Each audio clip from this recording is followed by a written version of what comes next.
Hello everyone, I hope you guys must be doing really well today. So welcome back to our YouTube channel. This is Mandeep and you're watching The English Family. So guys, today we will learn about how to write a thesis statement in IELTS Writing Task 2. आज हम सीखेंगे कि thesis statement जो कि बहुत ज़्यादा एक important part है हमारे राइटिंग टास्क 2 की इंट्रोडक्शन का, वो किस तरीके से हम लिख सकते हैं। ठीक है, इससे पहले भी एक वीडियो मैंने बनाई है जो लास्ट वीडियो थी, इससे आप पहले जाके देख सकते हैं प्लेलिस्ट में, कि उसमें एक बेसिक फॉर्मेट जो है राइटिंग टास्क का वो बहुत ईजिली मैंने कोशिश किया जितना ईजी हो सके एक बना के वीडियो उसमें अपलोड की गई है। आप वो देख सकते हैं, रेफरेंस ले सकते हैं उस वीडियो का अगर आपको एक बेसिक फॉर्मेट जो है राइटिंग टास्क 2 का वो सीखना हो। So let's go on with today's video. So first of all you guys have to understand this thing, what is a thesis statement। तो आपको सबसे पहले तो ये समझ लेना पड़ेगा कि thesis statement होती क्या है। ठीक है, so a thesis statement is an idea that is put forward for consideration, or you can say especially the one to be discussed or analyzed। so एक thesis statement होगी जब आपको एक एग्जामिनर ने आपको एक क्वेश्चन पुट फॉरवर्ड किया है, जब आपको एग्जामिनर डिमांड कर रहा है कि आपको आपके टास्क 2 शुरू होने से पहले इंट्रोडक्शन में ये क्लियर करना है कि आप इस टास्क के स्टेटमेंट के फेवर में बात करेंगे या इसके अगेंस्ट में बात करेंगे। तो आपको वो चीज़ टास्क लिखने से पहले डिटेल्स लिखने से पहले जो मेन बॉडी पैराग्राफ है वो लिखने से पहले इंट्रोडक्शन में ही ये चीज़ क्लियर कर देनी होगी कि आपका जो राइटिंग का है स्टेटमेंट उसमें आप उसके फेवर में बात कर रहे हैं या फिर उसके अगेंस्ट में बात कर रहे हैं। ठीक है, क्योंकि दैट थिंग डिटरमाइंस कि आपका जो आगे डिटेल्स है वो किस वे में एग्जामिनर जो है वो रीड करेगा। सो थीसिस स्टेटमेंट हमेशा ध्यान रखिए, ये बहुत ज़्यादा इंपॉर्टेंट पार्ट है आपके पूरे के पूरे इंट्रोडक्शन का। और इंट्रोडक्शन में हाँ बेसिकली आप सबसे पहले तो पैराफ्रेजिंग करते हैं, then you will write a thesis statement and then you will write an outline statement. तो थीसिस स्टेटमेंट जो है वो एक आपका इंट्रोडक्शन का बहुत ज़्यादा इंपॉर्टेंट पार्ट होता है। So again I'll say that a thesis statement is an idea that is put forward for consideration, or especially the one to be discussed or analyzed। So thesis statement होता क्या है? The thesis thing is, आपको thesis statement में एक main idea जो होता है वो आपको बताना होता है, the way you feel about the whole topic, कि आपको इस पूरा जो स्टेटमेंट है, इस पूरा जो टॉपिक है, इसके बारे में what do you feel about it. Are you going to discuss the points against it और you will discussing the points in favour of it. तो वो आपको इसमें क्लियर करना होता है। ठीक है, सो सबसे ज़्यादा ये स्टेटमेंट इस चीज़ में थीसिस स्टेटमेंट में बहुत ज़्यादा बच्चे जो होते हैं वो कंफ्यूज होते हैं कि हमने थीसिस स्टेटमेंट कहाँ लिखनी है, कहाँ नहीं लिखनी, या हम ज़रूरी है ये हर एक टास्क में आए या फिर इसको कैसे लिख सकते हैं। तो I will be answering all of those questions in today's video. ठीक है, so let's look eight an example.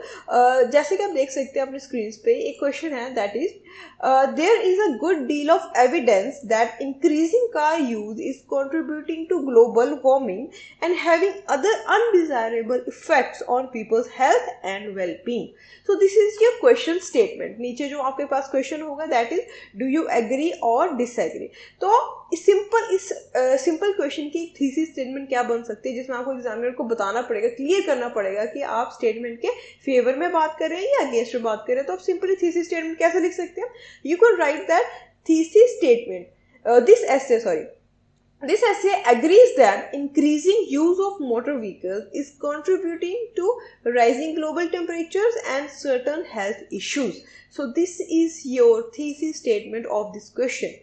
As you can see that this sentence makes it absolutely clear to the examiner how you feel about the question।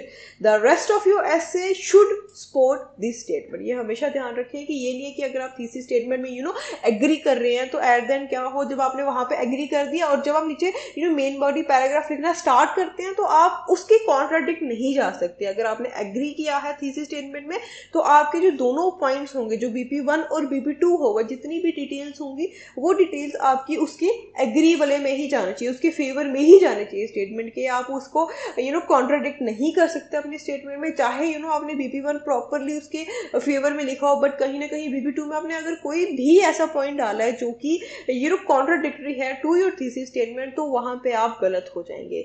तो अपने आप points जो हैं वो contradict नहीं करने। जो अगर आपने थीसिस स्टेटमेंट में एग्री किया है, अगर आप उसके फेवर में बात कर रहे हैं, तो आपने हमेशा ध्यान रखना है कि आप पूरे ऐसे में उसके फेवर में ही बात करेंगे।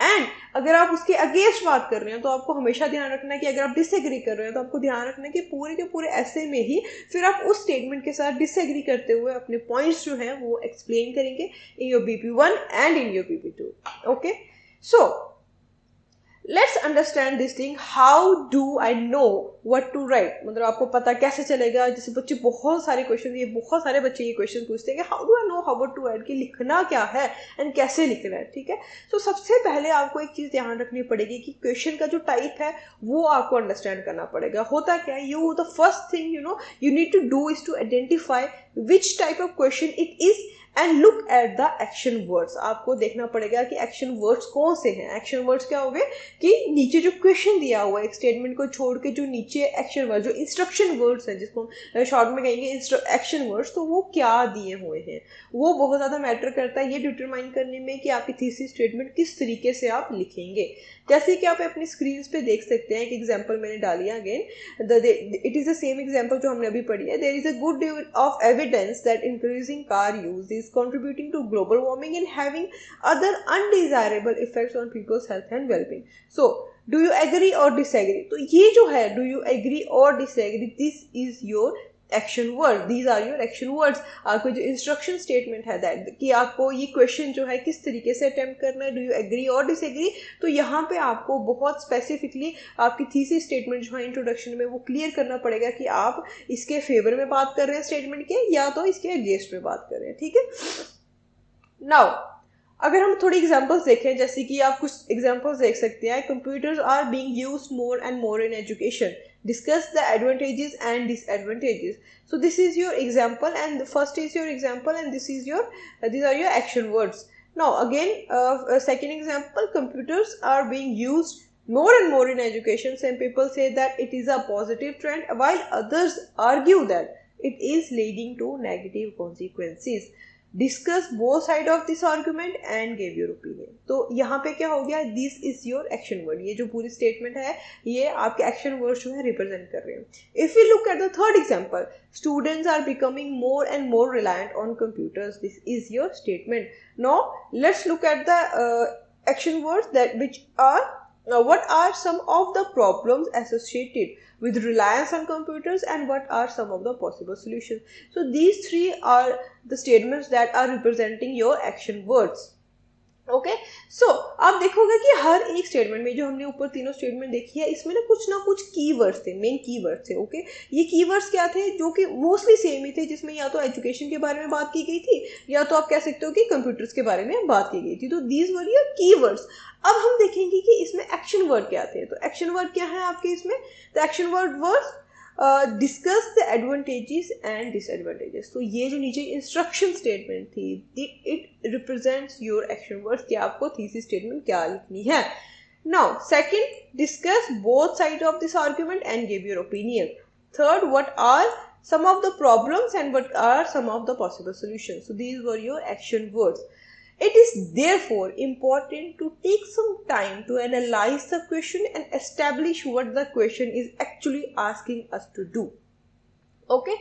Now, the next question जो कि बहुत सारे बच्चे हमेशा पूछते हैं कि how do I right a thesis statement for each question type, कि हर एक क्या थीसिस स्टेटमेंट सबके लिए ही एक जैसी होती है या फिर ये क्वेश्चन टू क्वेश्चन वेरी करती है। तो आपको ये चीज़ बहुत अच्छी तरह समझनी पड़ेगी कि या it does very, but at the end आपको बतानी एक ही चीज़ होती है कि आपको अपना मेन आइडिया जो है वो इंट्रोडक्शन में पहले ही क्लियर करना होता है कि आप स्टेटमेंट के जो क्वेश्चन दिया गया उस स्टेटमेंट के फेवर में बात कर रहे हैं या अगेंस्ट कर रहे हैं। ठीक है, सो हम कुछ क्वेश्चन टाइप डिस्कस कर लेते हैं, जैसे कि आपके पास ओपिनियन क्वेश्चंस होते हैं, आपके पास डिस्कशन क्वेश्चंस होते हैं, then you have questions regarding advantages and disadvantages, and some of the questions are problem and solution. तो these are the few types of question that usually come in your exams. तो इसके ऊपर हम देखते हैं step by one we will discuss each one of it, ठीक है। Now first of all opinion question देख लेते हैं कि ओपिनियन क्वेश्चन की हम थीसिस स्टेटमेंट जो है कैसे लिख सकते हैं। सो आप सबसे पहले अपनी स्क्रीन पे एग्जांपल देख सकते हैं, that is some aspects of celebrity culture have a bad influence on young people. So this is your statement. अब नीचे क्वेश्चन क्या आ गया जिसमें आपके एक्शन वर्ड्स आ रहे हैं, that is do you agree और डिसएग्री विद दिस स्टेटमेंट। तो आपके पास ऐसे क्वेश्चन में यूजुअली 3 चॉइसेस होती है, that is either you can agree with it, either you can disagree with it, either you can agree or disagree both.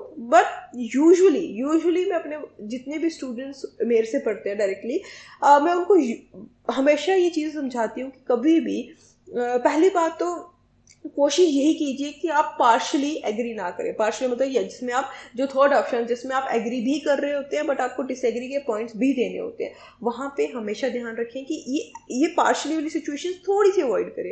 ये क्यों करें, I will tell you the reason behind it. The thing is कि आप अपने आप को ना एक एग्जामिनर की जगह रख के देखो। अगर आपको एक क्वेश्चन आया हुआ डू यू एग्री और डिसएग्री, तो होता है क्या, आप एग्जामिनर बच्चे स्टेटमेंट आपके क्वेश्चन चेक कर रहा है जिस क्वेश्चन में डायरेक्टली एक बड़ा क्लियर और स्पेसिफिक आंसर होगा, वो that will be easy for the examiner to check. वो एग्जामिनर के लिए बहुत ईजी हो जाएगा और उसको ईजिली अंडरस्टैंड भी आएंगे आपके पॉइंट ऑफ व्यू।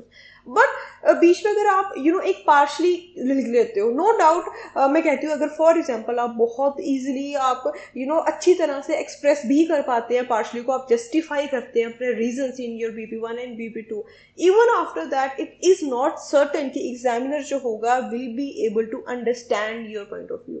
वो किस टाइम पे कौन सा एग्जामिनर होगा, वो किस टाइम पे किस मूड से आपका पेपर चेक कर रहा है, क्या हाँ उसका ध्यान है कहाँ नहीं।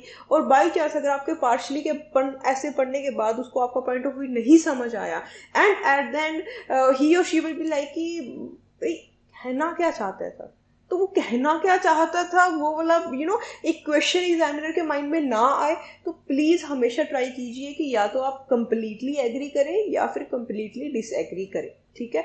उससे क्या होता है, आप भी क्लियर रहते हैं कि आप इस स्टेटमेंट के बारे में टिपिकली सिर्फ फेवर में बात कर रहे हैं, ठीक है, या फिर आप इस स्टेटमेंट के एग्री में डिसएग्री में बात कर रहे हैं, इसके अगेंस्ट बात कर रहे हैं। जब आप पार्शली करते हैं, फर्स्ट ऑफ ऑल आप खुद कंफ्यूज होते हैं कई बार। अगर बाई चांस आप कंफ्यूज नहीं भी होते हैं, ये हो सकता है, बहुत ज़्यादा चांसेस होते हैं कि एग्जामिनर हो सकता है कंफ्यूज, तो हम वो रिस्क नहीं लेंगे, ठीक है। तो या तो आप कंप्लीटली एग्री कर सकते हैं या तो कंप्लीटली डिसएग्री। ओके, नाउ अब आपके पास जैसे आपने क्वेश्चन डिस्कस किया, इसमें क्या थी, आपके पास 2 चॉइसेस है। या तो you can say that you can agree that some aspects of the celebrity culture have a bad influence on young people, या फिर आप डिसएग्री कर सकते हैं कि that some aspects of celebrity culture have a bad influence of young people. तो या तो आप एग्री करेंगे या तो डिसएग्री। सिर्फ 2 ऑप्शन ही हैं जो मैं इस वीडियो में लेके चलूंगी, ठीक है। बट ये हमेशा ध्यान रखें ऐसे क्वेश्चन के लिए जब आपने थीसिस स्टेटमेंट लिखनी है, ये तो हो गया कि आपने भी डिसाइड किया है कि आप या तो एग्री करोगे या तो डिसएग्री। जब आप क्वेश्चन में जो आपका इंस्ट्रक्शन, जो आपका इंट्रोडक्शन का पैराग्राफ है, उसमें जब आपने लिखना है, तो please write your thesis statement, और please start your thesis statement by writing this essay agrees that, और you can say this essay disagrees that. तो प्लीज हमेशा ध्यान रखें कि जब भी आप अपना थीसिस स्टेटमेंट लिख रहे हैं, चाहे किसी के लिए भी लिख रहे हैं, चाहे वो ओपिनियन वाले क्वेश्चंस हैं, चाहे वो आपके एग्री डिसएग्री वाले, वो आपके एडवांटेजेस डिसएडवांटेजेस वाले हैं, चाहे वो कोई और क्वेश्चन जो भी है, तो आपको हमेशा ध्यान रखना, हमेशा दिस एसे एग्रीज और दिस एसे डिसएग्रीज दैट आगे आप अपना जो क्वेश्चन है उसको आंसर कर सकते हैं विद अ फॉर्मल स्टेटमेंट और विद अ लेटर स्टेटमेंट। और अगर आपने स्टेटमेंट भी डिस्क्राइब करनी है तो वो भी कर सकते हैं। बट हमेशा ध्यान रखिए that you should try to avoid using personal pronouns जैसे कि आई, वी, एंड आपको यूज क्या करना है, दिस ऐसे। वहां पे I will typically say that, bluntly say that कि जो आपके फर्स्ट पर्सन प्रोनाउन है, I, we, he, she, you, your, इस तरीके से कभी भी अगर आपको क्वेश्चन है तो डू यू एग्री और डिसएग्री, तो ये मत लिख ली कि I agree with the given statement या we agree with the given statement. Don't use personal pronouns. हमेशा एक थर्ड पर्सपेक्टिव से लिखने की कोशिश कीजिए कि दिस ऐसे agrees or this essay disagrees with the given statement, or you can write the former statement or the later statement, या फिर जो जिस part of the statement के साथ statement के जिस part के साथ आप agree कर रहे हैं वो आप वहाँ thesis statement में mention कर सकते हैं. ठीक है. Now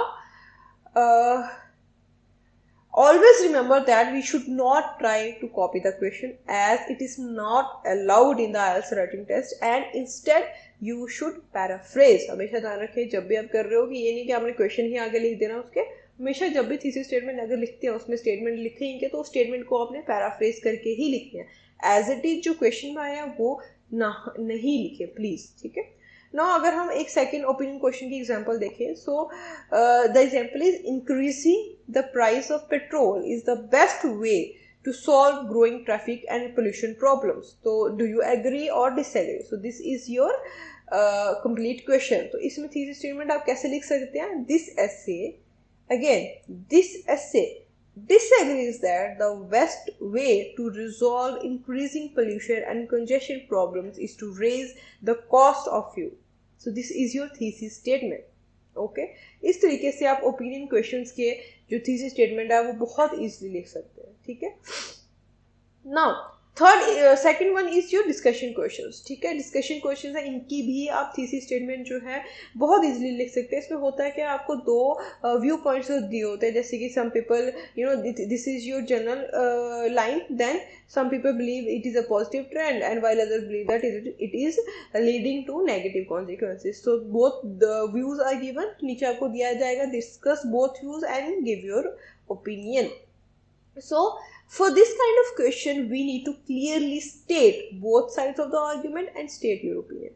हमेशा ध्यान रखिए यहाँ पे आपने जब स्टेटमेंट आपने इंट्रोडक्शन में लिखनी है तो सबसे पहले तो आप अगेन जो आपके पास दिया हुआ है दो स्टेटमेंट्स, इनको आप पैराफ्रेज करके लिखेंगे and then you will write a thesis statement जिसमें आप अपना ओपिनियन मेंशन कर सकते हैं. हमेशा ध्यान रखिए कि ये ज़रूरी नहीं है कि जब आपने ओपिनियन देना तो आप कोई तीसरा ओपिनियन देंगे. आपको इसमें जो ओपिनियन देना होता है जो दो ऑलरेडी स्टेटमेंट्स जो क्वेश्चन में गिवन होती है उन दोनों व्यू पॉइंट्स में से किसी एक के साथ आपने या तो एग्री करना होता है या तो आप डिसएग्री कर सकते हैं, जो भी आपको करना है. ठीक है. बट उन दोनों के साथ, क्योंकि दोनों ऑब्वियसली एक एग्री और एक डिसएग्री का होता है, दोनों जो होते हैं वो कॉन्ट्राडिक्टरी पॉइंट्स होते हैं, दोनों में से एक को आपने फॉलो करना होता है. ठीक है. हाँ, अब I will highlight this thing here that कई बार आप इसमें थीसिस स्टेटमेंट जो बोथ व्यूज वाला क्वेश्चन है उसमें आप इंट्रोडक्शन में भी लिख सकते हैं, एंड कई बार आप यूजुअली डायरेक्टली इसमें थीसिस स्टेटमेंट को स्किप करते हुए इंट्रोडक्शन में आप सबसे पहले BP1 में एक व्यू पॉइंट डिस्कस कर सकते हैं और BP2 में सेकंड व्यू पॉइंट डिस्कस कर दिया, एंड जो आपका ओपिनियन है वो आप जो आपका कंक्लूजन का पैराग्राफ है वहाँ पे आप क्लियरली स्टेट कर सकते हैं कि इन माय ओपिनियन जो भी आप दोनों व्यू पॉइंट्स है दोनों में से किसी के साथ भी एग्री करते हैं वो आप वहाँ मेंशन कर सकते हैं. ठीक है. अगेन वहाँ पे भी आपने ये नहीं करना कि कोई थर्ड व्यू पॉइंट मेंशन करना है, दोनों में से एक कर सकते हैं. तो मैं यूजुअली जो बच्चे पढ़ाती हूँ उनको यही मेथड फॉलो कराती हूँ. बट हाँ, ये एक और मेथड है जो कि मैं आज यहाँ स्पेसिफिकली मेरे को डिफरेंट क्वेश्चंस के थ्रू थीसिस स्टेटमेंट बतानी थी, तो इसलिए मैंने ये जो बोथ व्यूज क्वेश्चन थे वो इसमें इंक्लूड कर दिए हुए हैं. ठीक है. सो आपको क्या करना है, सबसे पहले तो आपको इवन अगर आप कई बार क्या होता है बच्चों को होता है कि आप दोनों साइड से ही फेवर कर रहे हो, बट स्टिल वहाँ पे ये मत लिखिए कि हाँ भाई you agree with both the statement, या फिर आपके हिसाब से दोनों ही ठीक है कि कुछ सही है कुछ गलत है, दोनों ही ठीक है.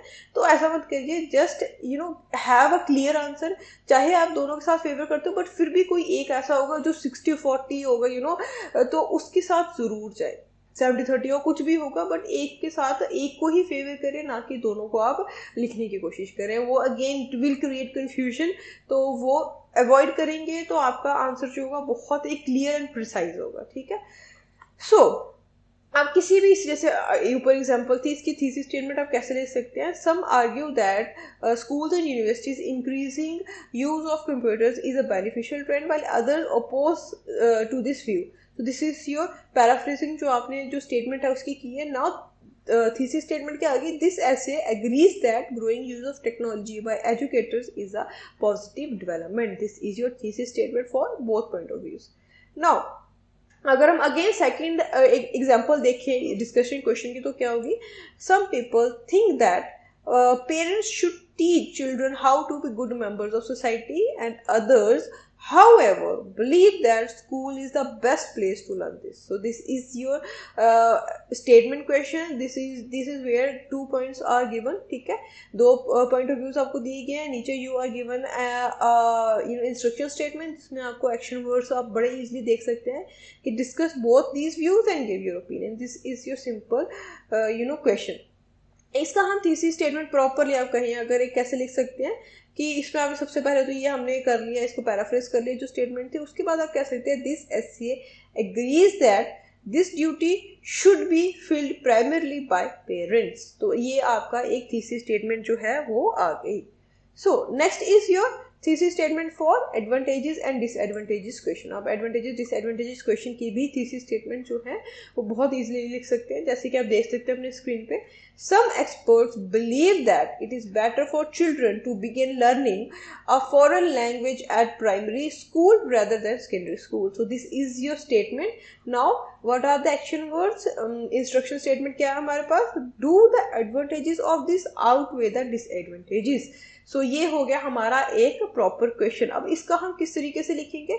सबसे पहले तो हमने बता देना थीसिस स्टेटमेंट कैसे आएगी. The principal advantage is that exposing children to language as early as possible leads to higher level of proficiency later in life, and this outweighs the main disadvantage of young children being overwhelmed by too many subjects. तो यहाँ पे क्या है, आपको simply advantages में आपने बता दिया कि yes the advantage of this principle advantage जो है it do outweigh the main disadvantage that is that. तो इसमें यूजुअली मैंने क्या किया, जो आउटलाइन स्टेटमेंट है और जो आपकी थीसिस स्टेटमेंट है वो क्या है, दोनों मिक्स कर दिए. तो इसमें इस सिंपल थीसिस स्टेटमेंट भी बहुत ईजिली लिख सकते हैं अगर आपको वहाँ पे प्रिंसिपल एडवांटेज नहीं मेंशन करनी, जो कि हम यूजुअली आउटलाइन स्टेटमेंट में करते हैं.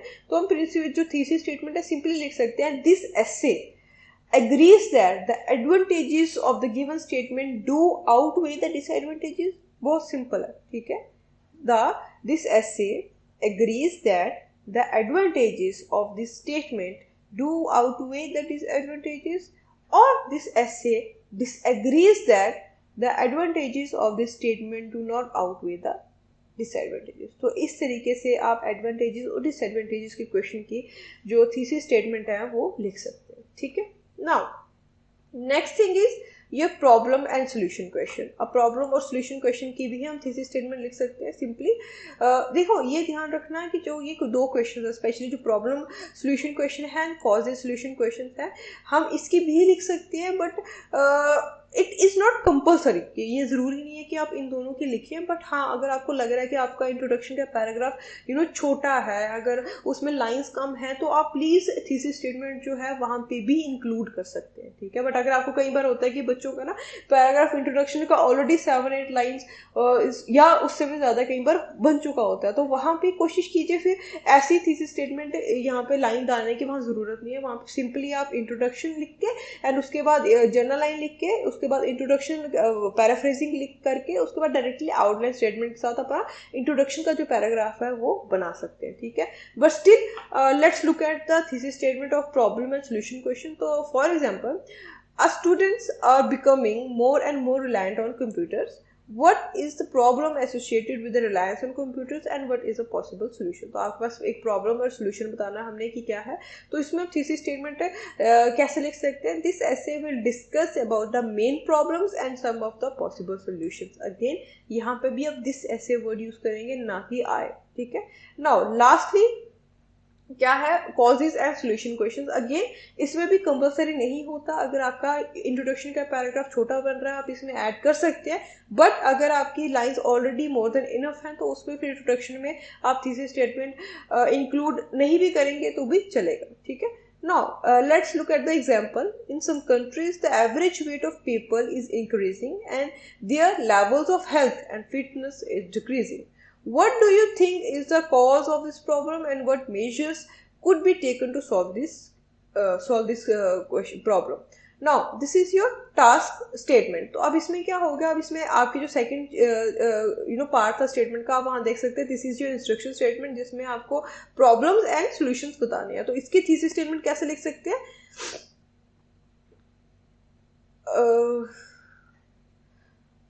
This essay will elaborate about some of the main reasons and few of the possible solutions. तो इसमें आपने क्या बताना था, causes बताने थे. तो causes में क्या कर सकते हैं, easily आपने बता दिया कि this essay will elaborate about some of the main reasons or some of the main causes and few of the possible solutions.